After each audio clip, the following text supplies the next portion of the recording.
நக்கீரதேவநாயனார் அருளிச் செய்த திரு எழு கூற்றுருக்கை. எழு கூற்றுருக்கை என்பது 7 கூறுகளது இருக்கையாகிய பாட்டு என்பதாகும். இருக்கை, இருப்பிடம். 7 கூறுகள் 1 முதல் 7 முடிய உள்ள எண்கள் ஒரு முறை கூடியும் மறுமுறை குறைந்தும் வர எண்ணலங்காரம் அமைய பாடுவதால் அமையும்.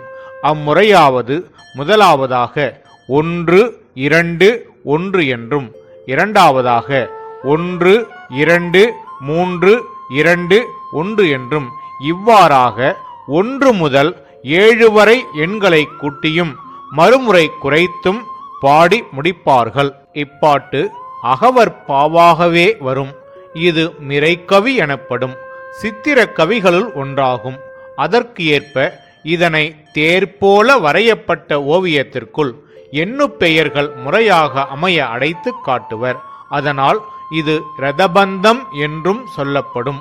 சித்திரக்கவியை அருளாளர்கள் அல்லது பிறரால் பாடலாகாது என தொல்காப்பிய செய்யுளியல் உரையில் ஆத்திரையன் பேராசிரியனார் கூறுவர். திருஞான சம்பந்தர் அருளிச் செய்த சித்திரக்கவி பாடல்களுள் திரு எழு கூற்றிருக்கையும் ஒன்று என்பது அறியத்தக்கது. அப்பாடலை அடியொற்றியே நக்கீரதேவநாயனாரும் பாடி அருளியிருக்கின்றார்.